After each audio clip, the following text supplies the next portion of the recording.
Good morning, everyone. This is the acting workshop for the Winoosh International Film Festival this year. My name is Gary Farmer, and I'm joined by maybe everyone can introduce themselves. I guess the audience can see everyone, I suspect. So please turn your cameras on and introduce yourselves as you can. Tell us a little bit about yourself. We'll start with Angela. Hi, Ani. My name is Angela Lewis Kajajuan, and I am from Wingush Film Institute. I was a student. I just graduated, and now I'm working there. Um, I am from the community of Serpent River First Nation, and I'm a Anishinabekwe. Go on. Isabel. Hi, I'm Isabel. I just started working at Wingush, and I'm from the community Sisiguaning, and I'm Anishinaabe. Good morning. And Joyce. Good morning. I'm Joyce Sear. I am from Chiging at the moment. I was previously with Wingush Film Institute and still associated with them. And I am Algonquin. Helen. Hi, my name's Helen Pyatt. I am also a student at Wingush Film Institute, also just recently graduated and started working with them. And I am Ojibwe First Nation, Wichiging. Is that a little kitty you got, a little white kitty? Yes, this is my little baby Ryuk. Nice. Taryn? Hi, my name is Tarun Gadara, and I'm an artist. My friend Emily Granville actually told me about this workshop, so I kind of wanted to see what was this about, and I'm kind of excited to see how this goes. Good, good. Dylan. Hello, I'm Dylan Monahan. I study music at Cambrian, and my girlfriend is Emily, and she told me about it, and I got interested. Sure. Miranda, are you live? Miranda's not there. Lindsay Saracen, are you there?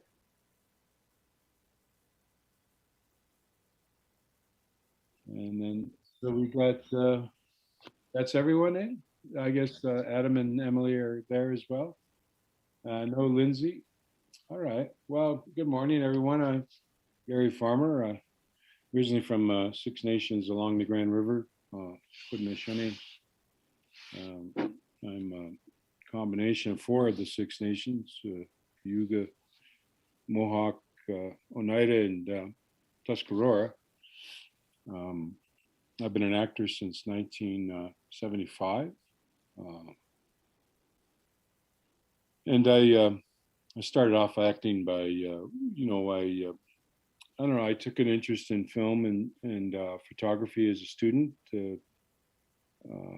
After many years of university, I finally finished up at Ryerson in the photography department. And the first job I got was in the theater with AMFA, the Association for Native Development and the Performing Visual Arts. They still exist. I was an older Cree gentleman who was apparently an opera singer. I never seen him perform, but James Buller, he was an actor as well. And he had a theater school with a bunch of kids from top of the peninsula there to get over to you guys. Haven't been home in so long, everything's fading. But northern, central Ontario there, Anishinaabe kids, they were about 13 or 14 at the time. And they weren't going too well with this British teacher they had, who was British trained, David Calderisi, kind of a well-known Canadian actor. And there was a couple of other student teachers up there. They were also, one was a mime artist and the other was just a great singer, folk sing writer. And the kids weren't adhering much, so I went up there to kind of babysit, and I just fell in love with the whole process of the theater. I think as a young person, who grew up in somewhat of a challenging family life with many things getting in our way to sustain living in an urban life. Was very challenging, and I wanted to help somehow. And I thought at first being a cop or working somehow like that might be of service, but then luckily I realized that that was somewhat corrupt, and I turned to the arts. It was a big move for me in college, and I was looking photography, imagery, and that training really helped me a lot because understanding light and knowing about light as an actor is very good information. So and the experience I got at that theater school and with those young Anishinaabe kids was forever lasting. I became a part of the company and kind of led like Mother Goose as all the other kids began to follow me, and it was a very helpful experience. And as you all know or don't know, the Center for Indigenous Theater now is the original Native Theater School some 46 years later, so it still exists. I think they for certainly have a 3-year program. I'm not sure if they've moved up to the 4-year program or not yet, but that's a fine place of study for getting some kind of cultural integration into your theater process. I don't know if any of you are actors now. Had some success with acting. Nothing yet, Taram? The opportunities for professional actors now is probably more than ever before. I mean, I think there was some 700 or 800 produced a series last season. The streaming and the commercial television and all the formats that exist now make it so there's lots of work for working actors. I have never been so busy at 68 years old now. And, there's a lot of flush years in my 30s. I could have used this kind of activity, but the world's a changing place, and Native America is a big part of that change. And you can be as big a part of that movement as you choose. So I had some scenes planned. I was going to try and introduce you to some scene study.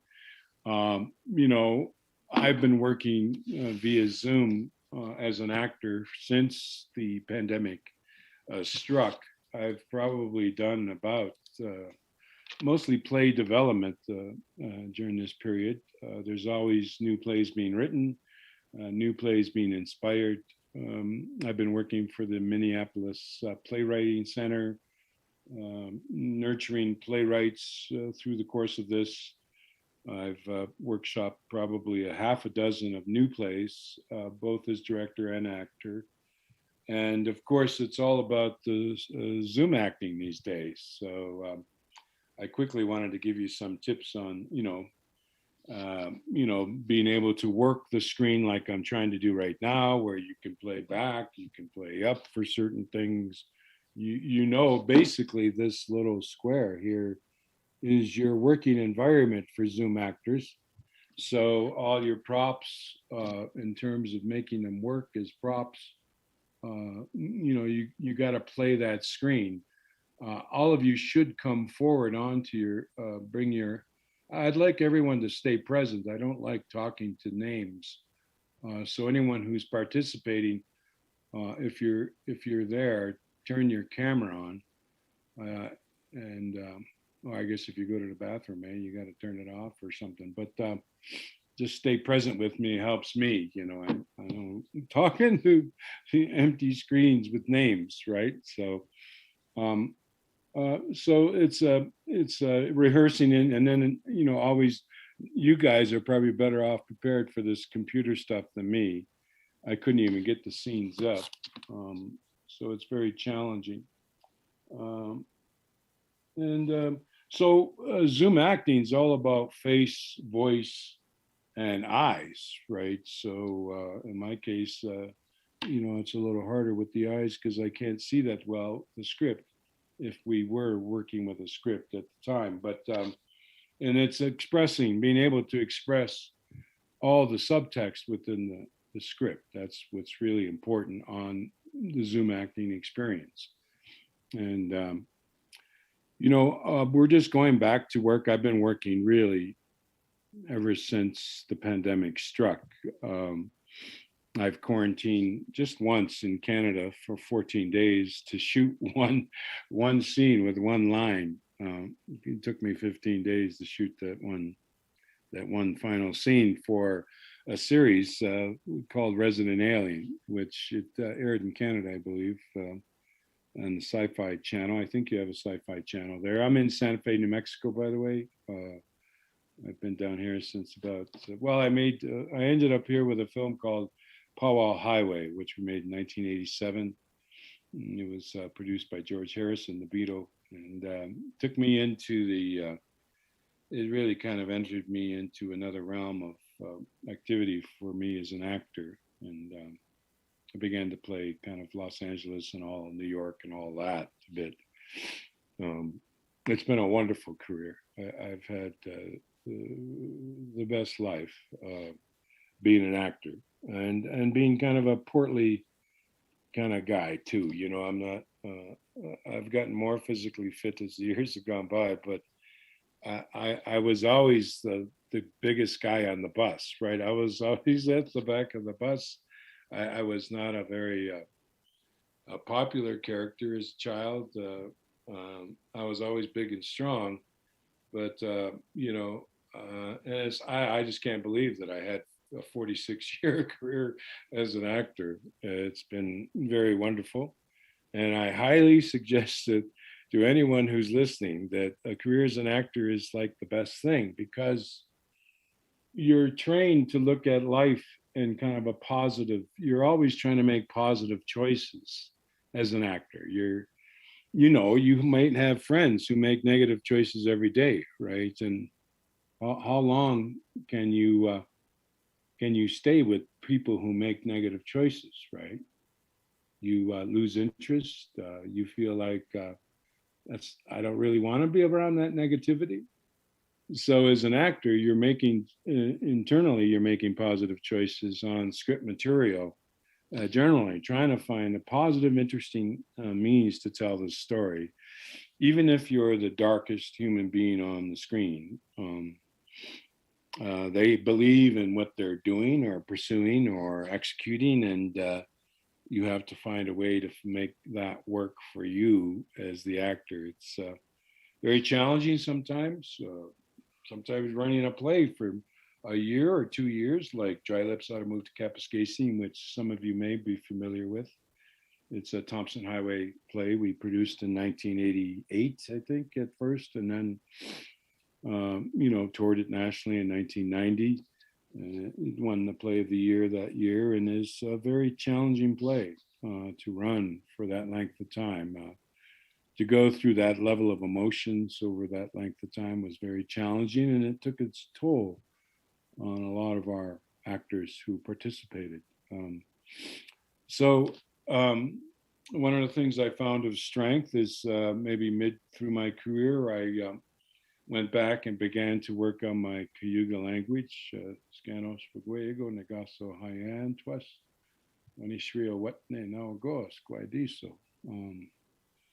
And I probably performed I was trying to count in my sleep last night, but at least 40, I've performed about 40 Indigenous languages over the length of my career.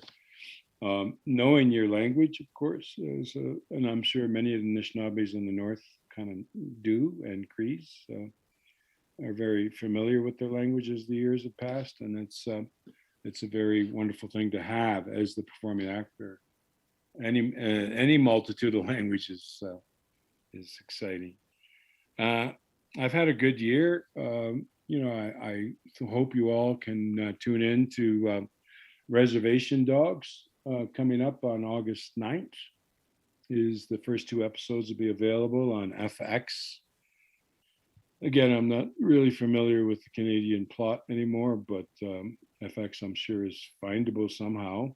Um, and the series will come out August 9th with the first two episodes. I'm not sure if I don't know, I think it's commercial TV. So I'm not sure if they're running 2 half hours. It's basically a half-hour series that runs, I think they run two at a time. I'm not sure. But I saw the pilot recently. It's gone on to the festival in New York City, Tribeca, and had a huge release there. And, we just interviewed, you can go to Film Talk Weekly or at santafe.com if you'd like, and listen to episodes of a radio show we do every week called Film Talk Weekly. And we had Sterling Harjo as a guest just a couple of weeks ago. And it's all on archive there. So you can check out all those episodes. There's some really good material there. We don't always deal with Native film and such and story, but it's a wide breadth. There's so many actors involved with Native content and development now. It's been a lot of fun. But Reservation Dogs, what makes it so special, and Sterling says so in the interview, is that the stars are the 19 and 20-year-olds. I think the oldest one is, of course, Devery Jacobs, who's from Ganawagi originally. And then they're all Canadian actors. The young boy is, I knew his his grandfather from in Toronto there. He's 19 years old. He goes by DeFaro. I can't even think of his last name. DeFaro, it's a quite complex name. And then the young girl, she's actually from out Cree, out in, I think, Saskatchewan. Yeah, out in Saskatchewan, rides a horse, Paulina. She's a young actress. And then there's a 15-year-old boy from Oklahoma. Never acted before, but he's doing scenes with West Studio, myself, and everybody else in this series. And so all the creatives, for the first time in my experience, outside of Smoke Signals, I suppose, where we had, Sherman Alexie as the writer and Chris Eyre as the director, and all the actors were most of my, friends from the years past. We pulled that story off. And but not since then has there ever been a series, maybe in Canada with APTN, but not here in the States, with all the creative, both director and writers, were all Native American, mostly the 1491s for the most part, if you're familiar with that comedy group. And then a lot of writers like Tazbaz Chavez, who's she's a writer on Resident Alien. She's a writer on Rutherford Falls, and she's also writing and directing on our Reservation Dogs. So I'm involved in all those three series, which happen to have Native American storylines. And Rutherford Falls, just a little bit. I just had the opportunity. I had to go on sometimes as an actor. If you want to work, you got to become a local for whatever community they're shooting in, instead of being flown in and taken care of and getting per diem and stuff. Sometimes I'll do anything for a role at my age, even, which is kind of surprising to me. But I love to play. I'm a player, as it were, and it's like, I was a kid, right? It's like growing up. I grew up in Buffalo, of all places, Buffalo, New York. That's where all the work was as a kid, especially for iron worker types and construction and engineering. So we grew up in Niagara Falls, New York, Buffalo, New York, but that border means little to us still today, and except for COVID's drawn the line again. But I look forward to coming home. I haven't been, it's the longest I haven't been to my home res. I usually go back 3 or 4 times a year, do little projects back home all the time, play music over there a lot, and such like that.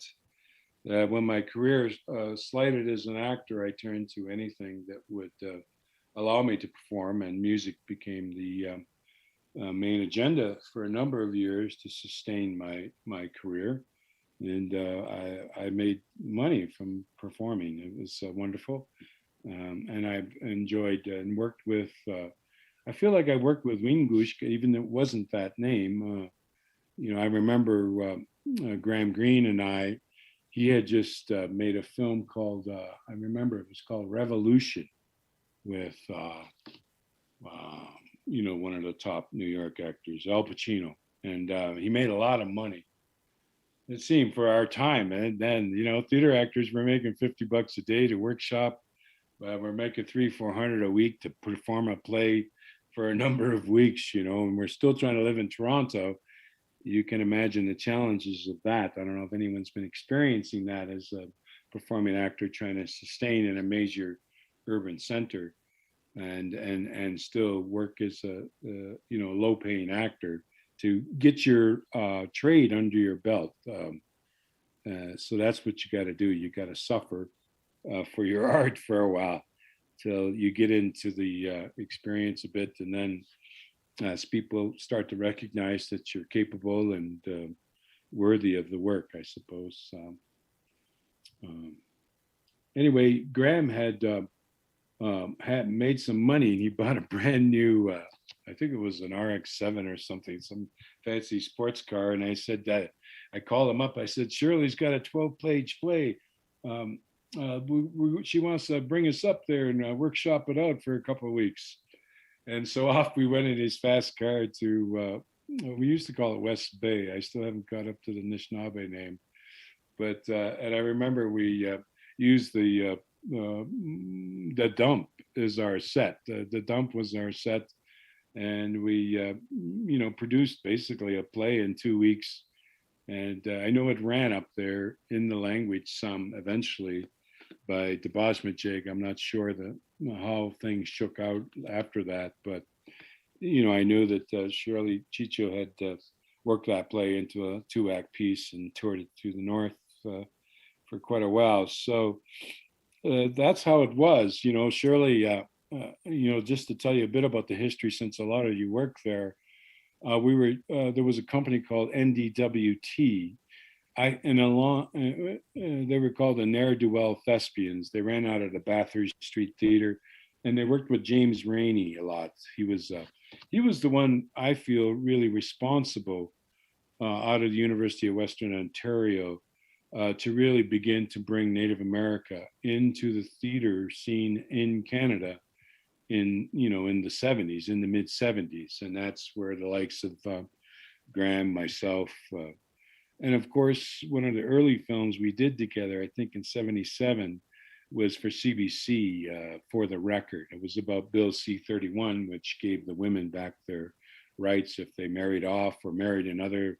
If your member is married a community member from mine, she lost her status in her own community. So that all changed with some of the work we did. And I think that's why I became an actor, because we could change the narrative for the people. We could make life better somehow just by our presence on screen. And obviously, I tried to do more. I won the license for Aboriginal People's Television Network because I was really familiar with the CRTC. And I was trying to win radio licensing because, as a journalist, and I published a magazine because I was trying to tie the stories and know that we have to take control of all of our imagery. We have to take back all that things that people would take our stories in a snap and turn them into television, in the 80s. And none of the storytellers would get anything. They wouldn't receive any benefits. If it's someone's story, they generally get 5% of the budget. And that wasn't happening. So I took a big steps beyond being an actor.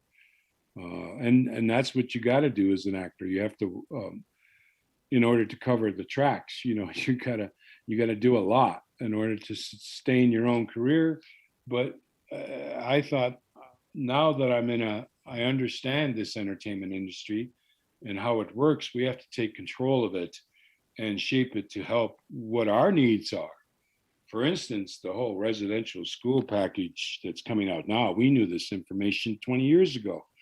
And that's why I was trying to build a national radio system, was so that we could bring and bridge this gap of communication between Canada and Native America, or Native Canada, to the people, and begin to bring out this information that we found out as journalists 20 years ago, and that the government spent all these years hiding.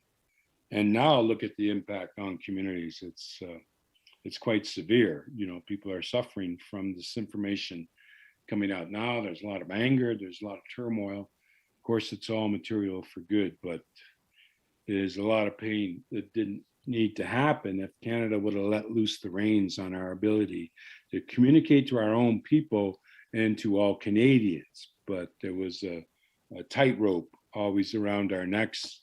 It forced me to the States, really, is what it did. And I just wanted to let you young people know that all the work's been done. And now it's just execution, right? Now it's your ability as writers, directors, actors, which in this day and age, you should be all of that, right? So don't fall slow. So, maybe I can open it up to some questions to make it interesting. You can help me out with some good questions, or if there's anyone, I don't know if we have any relationship to the audience. I see there's 12 participants. Does anyone have a question at this time for me? I actually do, Gary. Yay! I was just wondering, in your experience as an actor or whatever in the industry, what do you do? How do you deal with like Indigenous content that is like incorrect? Well, you try your best to correct it. Usually, it's very hard as an auditioning actor to have any control in that material. You befriend the director immediately, and the producers, and you talk to them. I can tell you an interesting story, I suppose, relevant to that. I got hired to do this film 1990. It was called Dark Wind. It's a Tony Hillerman novel. They had Lou Diamond Phillips as Jim Chi. And they had Fred Ward, a well-known actor back in the day, as Lieutenant Leaphorn. Those are the two primary characters. And I played a Hopi deputy named Cowboy Dashi. And the executive producer of this film was Robert Redford. Now, Robert's just Robert and George R.R. Martin, who you know from, he lives here in Santa Fe. What did he do, that big series? You guys know that, right? It's got all the books. Does anybody know the name of the series? It's on TV, big hit. It's all about tribes fighting. What's it called? That would be Game of Thrones. There you go. Very good. Game of Thrones. This is Hollywood Squares. It's like Hollywood Squares. Eh? You remember that show? Game of Thrones. I guess you don't remember that Hollywood Squares, eh, Dylan? Dylan. All right. So where was I, guys? Oh, Robert Redford. Yeah. So he went into the Kiva and made promises, because the book, if you read the book of Hopi, which is a very intense book about ceremonial life of the Hopi, that if any ceremonial mask comes off in ceremony, in the midst, that's the end of all Hopi ceremonialism. And I don't know if you know Hopi, but it's kind of like Pueblo culture. And I pay tribute to, the Pueblo culture, which I live on, and acknowledge that. And it's a very special culture because they're very, they're more, they're very akin to the nation, right? They stick, if they close it down, like they close the whole community down, nobody can come in or come out. And of course, since COVID, that's kind of been the situation. You can't even go to the Pueblos. They're very disciplined in their spiritual life. Um, and so it's very serious, thing that the mask cannot come off in this storyline. And so I went to Robert and said, there's a lot of issues here, and I'm the world's biggest Hopi at this point, right? Um, I am a Native American. I'm representing Native America, and Hopi is a very challenging language to me. I had to speak Hopi in this film, and I went to Robert and said, there's issues for the community around the storyline, and he had made promises to change it. And he was also in love at the time, I think, and not able to give us his full, stuff, and so he left other people to handle it. It was a very challenging execution of the film. Some things did change. Luckily, we had a documentary filmmaker as a director, his first time feature, and he's an amazing filmmaker in his own right. His name's not coming to me right now, but we did what we could with what we had. So you can have an impact. A lot of actors swayed from having any interest in doing that because they fear their job, or they fear that they'll be swept off and lose the work. But it depends how you sit on the subject. Same with Powell Highway. I was going around. I was the only one. None of the filmmakers had ever been to Lame Deer, Montana before. I became very familiar with the community, and I did all my research there prior to shooting, and learned much of the ceremonial life. I mean, I'm a Great Lakes Indian. Northern Cheyenne culture is like a total extreme from my culture, and so I was just eyes open and took all that in. And you can see the performance in Powell Highway. I was literally channeling the man who taught me. His name was Jimmy Red Cloud, who's now gone on, but head of the Kit Fox Society there, which looks after all the cultural integrity of the tribe. So I was in good hands there, but they challenged, after I let more information out to the people, they challenged the film's intent at when we went to the Sacred Mountain, and we weren't allowed to shoot there in the end. I remember the director saying, if a sect of Jews came to me and said I can't shoot on Mount Sinai, I probably would go ahead and shoot. And when a group of Native Americans from the Kit Fox Society said you can't shoot on our sacred site, he adhered. And to me, when he adhered, that's when we gathered all the power. That's, to me, why that film still works some 35 years later. So yeah, that's a good answer for your question, Angela. I mean, you got to take the initiative on some of these matters as the actor, and it's challenging. And if you're number 68 and you're not number 2, that makes a difference. But a lot of things are opening up now. People are more willing to talk. Back in my day, we couldn't even make a film in Canada without a white lead. So we've come a long ways. I have a question for you. Well, actually, a couple. How directors and actors should work together, and as an actor that worked in Demonite, the horror genre, would you be able to tell me what it's like to be able to work under the horror type genre?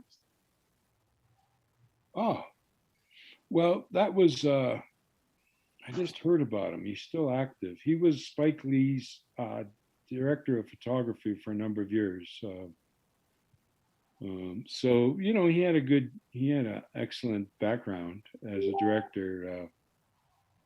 He's still at it. And we shot that all in Van Nuys Airport. It's an old abandoned airline place. They don't fly there no more. And we were in one of the big airplane where they build airplanes, and that's where we built that set. And that was an amazing cast of actors. I don't remember them all, but that older guy, the guy that ends up with all the girls, he worked with Tom Mix. Tom Mix was like a silent film star, westerns, shot most of it around Navajo around that big lake there in Nevada. Old school. It was a wonderful experience, that film. And we had the old school Hollywood producer, pink Cadillac, pink suits, kind of portly Jewish man, smoking cigars, trying to kill the comedy, as that's what I saw him doing. He was trying to kill the comedy. To me, that film is the first time that you brought horror and somewhat comic together. And I think that later it was really exploited. I think that was one of the early films that did that. And it was a wonderful experience. I have a fan sent me some pictures recently. I should get that for you, just take a look at. It's on my wall here.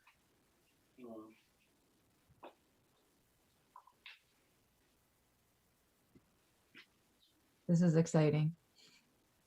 This is, I know, right? can you see it? Oh, wow. Is it reflection? Yeah, there's a little reflection. Anyway, those it was a fan sent me all those images of my portrayal of Deputy Martell, I think his name was. I can't believe that came to me. But yeah, it was a fun shoot. I heard they offered Wes the lead in that film, and he turned it down. I never. Wes is coming over to play cards this week, so I'll ask him if he turned that down or not. Rachel says, "What makes a successful director and an acting working relationship?" I don't know. I just finished working a show called "Our Flag Means Death." It's set in 1771. It's for Amazon Max or Amazon something. No, I can't even think about it. There's so many of them now. Oh, HBO something Max or anyway. It's Taika Waititi, who's our favorite son now, and that's an amazing relationship because all that came from the Sundance Fellowship. Taika, of course, with his short film, which is about two kids sitting in a car while their parents are off drinking in a hotel. I mean, does that sound familiar? His short film was nominated for an Academy Award. And so he's been on a bonus track all along. But he had relationships with all the native creative creators, like Sterling and Chris and all the other young girls who are moving into directing. I can't get over the amount of film directors out of Canada now that are women. That's an amazing thing. And you should look. I don't know if Run Woman 1 played the festival, but look out for that film from Zoe Lee Hopkins. I do a small cameo on that because I just happened to be home on the res, and she asked if I'd participate, and with Derek and I. So that's an amazing film coming out of Six Nations. I was so excited by that film. We saw a cast and crew screening. But where was I? Somebody help me out here. Where was I going to tell you a good story? Anyway, that was a good one. All right. Shirley says, "Can you tell us how you prepare for a role as an actor?" Wow. I read the script and I let it sit in. I just give it a lot of time. I'm busy with. I'm less busy now. I have a pretty wonderful life. I have a lot of time to do the work I need to do. I still haven't slowed down much, but I'm being kind of forced to as I get older. But I still I read the script. I read it several times, and if you talk to some English actors, they know every word on the whole script, right? I mean, you got to hand it to as much as I probably. I love classical theater. I would drop anything I was doing to go work a Shakespeare play. I mean, I hear that I don't know who's doing it. Native Earth, I guess, has got the park this year, which I grew up with. I was an actor in Toronto when they started the Dream in Hyde Park. Now, if Native Earth is performing in Dream in Hyde Park, oh my God, I wish I was there. You know, I wish I had time to go play with that crew. I'd do anything on that set. Um, I don't know. I grew up in the theater in Toronto and running up to you guys whenever we had the chance. And I was telling you about that NDWT company back. And basically, they are the first ones to kind of tour plays to the north. We took the show that Shirley was a part of, and she was, she was pregnant with Nano, and there was complications, and she had to leave the crew up way up in Churchill, Manitoba, is where she had complications with Nano's pregnancy, and she had to leave. And then we had met Doris when we played Sandy Lake, I think, way up there. And then we called Doris and said, hey, you want to come? We had a run in Toronto. So she had like 2 or 3 days to rehearse the stuff, and we ran it in Toronto for a week at the Bathurst Street Theater back in the day. And that's how Doris Linkletter became, and then, there's a story there with Doris in terms of Dry Lips How to Move to Kapuskasing. That was probably one of our most exciting experiences in the theater, is a collective of, Billy Morasti and Doris and, all the gang,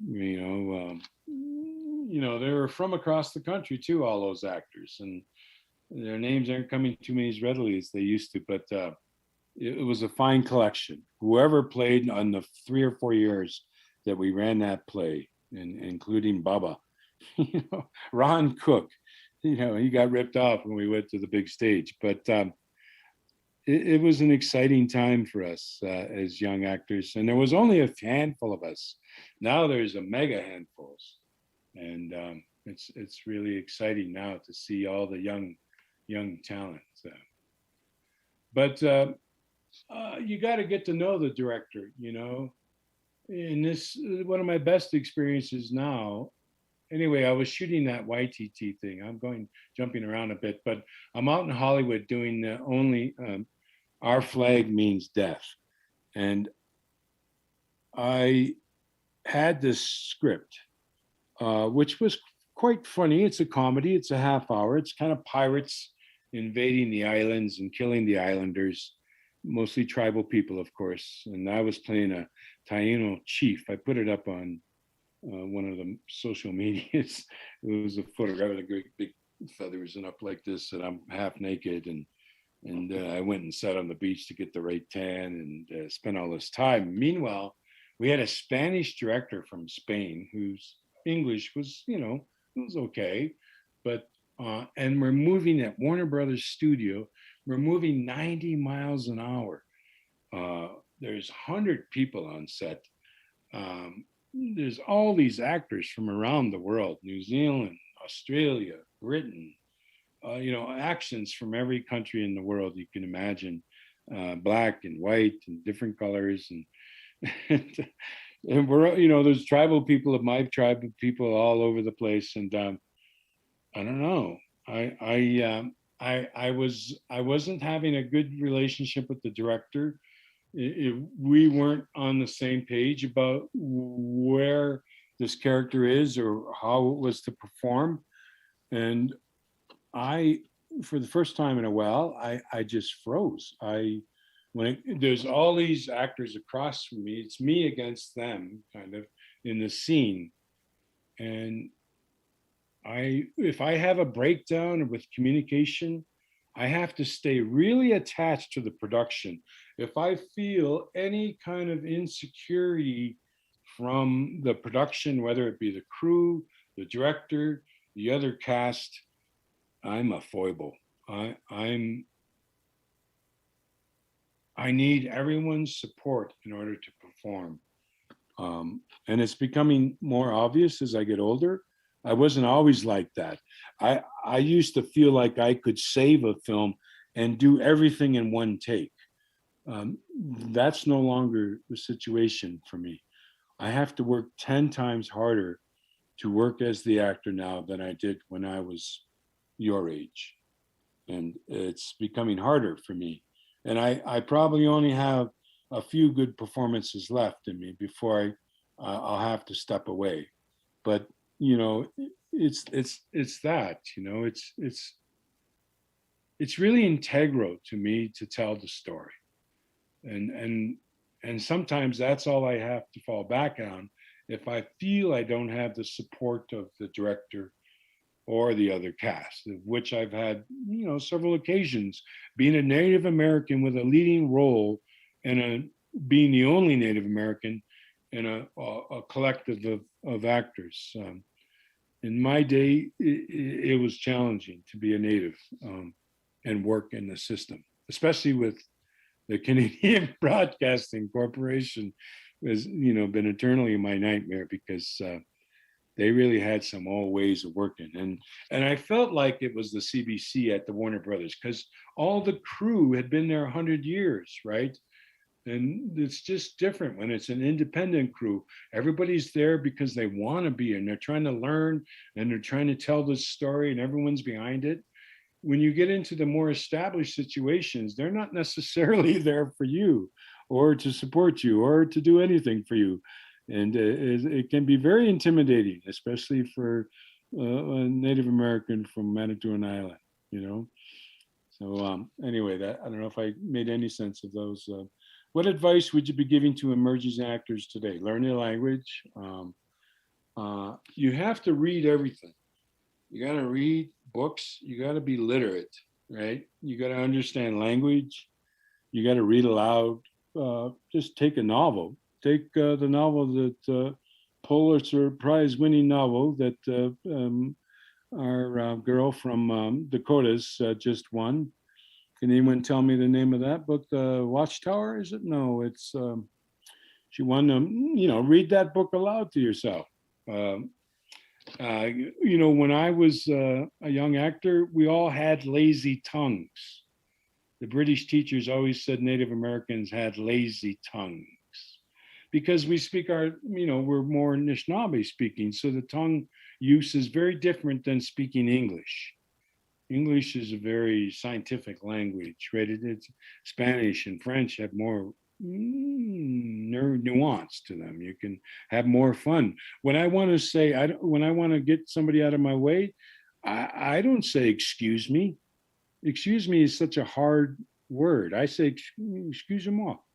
Right? I speak French, right? Because it sounds sweeter, it's smoother, right? So know your languages, your own. Learn as much French, English, Spanish, any, you know, and become literate in English because primarily the work is done in English for economy. They're the biggest paying audience, I suppose, English language. So you got to know English. And a lot of our people, you know, like work the tongue. Peter Piper picked a pack of pickled peppers, right? I mean, you got to get that tongue working. And you can do it a lot with Shakespeare English. It's very challenging. And be a good question for Graham. He's the only one that I know, Native American, that's played the Stratford Festival for a season. So that'd be a good question for him. Yeah. Gary, I have another question if you don't mind. Yes, of course. I was wondering, as an emerging actor, actress, whatever, what advice do you have for somebody who's getting pigeonholed into like the same kind of roles all the time and they kind of want to branch out into something new, but it's kind of hard because they're just being casted as the same role pretty much?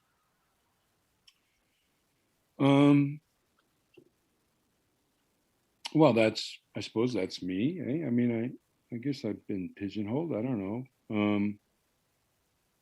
I don't know. That's a good question. You know, the theater, to me, you don't learn to act on a film set, right? I mean, you can, but I find that actors are pretty insecure that don't come from a theatrical.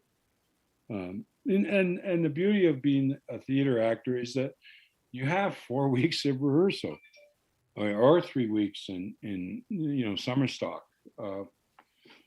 I remember I just did this play for the Blue Bridge. That's one of my favorite companies, is the Blue Bridge Company out of Victoria.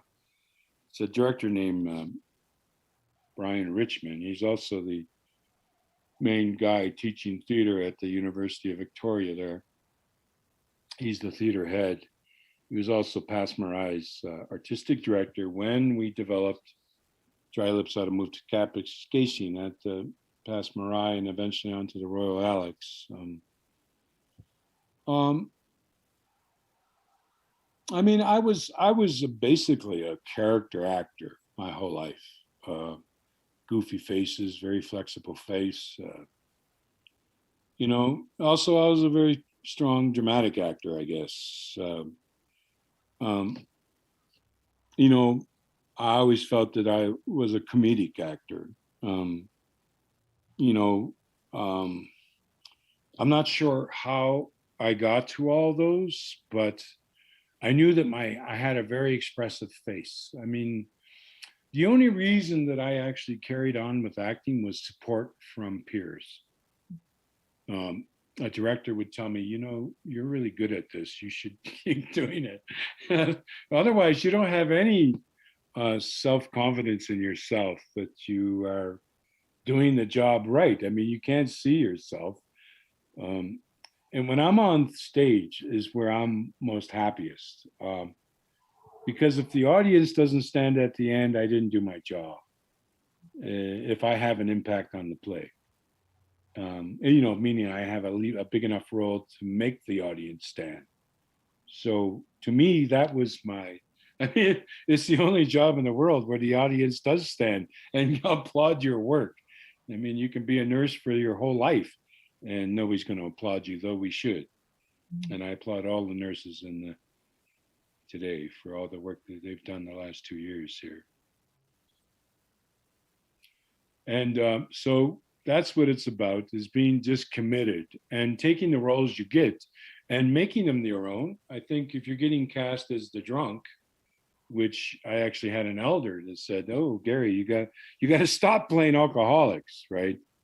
And then she died. I felt committed. And it was just before Skins. I don't know if you saw that film, but if playing an alcoholic can pay off so that other alcoholics can get some, you know, they see themselves somehow, then it's worthy to play that, and it begins the healing process. So, you know, I would embrace what I'm being cast as. I would take advantage of it and make it work for myself, and go beyond it with my own ability to go back to the theater and do a role that I'm not going to be usually cast for, which might be a transvestite, right? If I played a transvestite, then I'm breaking all what people thought I could do. I wouldn't say you're pigeonholed. I think you went all over the place. That's why I asked that question, because I think you really, like, you played so many different roles, and I think it's amazing what you've done for the industry and Indigenous people all together. So I just wanted to let you know that. Thank you. I'm sorry, I was so scatterbrained. It's 8 o'clock in the morning for me here out here, and it's nice to see your all smiling faces. And you know, I'm just Gary Troublemaker at Gmail. If you have any other questions, or if you're interested, this is how you continue your work. Find a partner. scenestudy.emergencypack.com. There's some wonderful scenes. They're written. You can write a scene for this place and submit it. It's all COVID related material, some of it. It's all set on Zoom. It's all set on FaceTime. So all the plays, and there's about 30 of them, miniature little plays that you can scene study. And that's how you become a better actor, is by working the scenes. Okay, thank you, everyone. All my love. And we'll see you. Thanks so much. You what? Oh. Thank you. It's been an honor.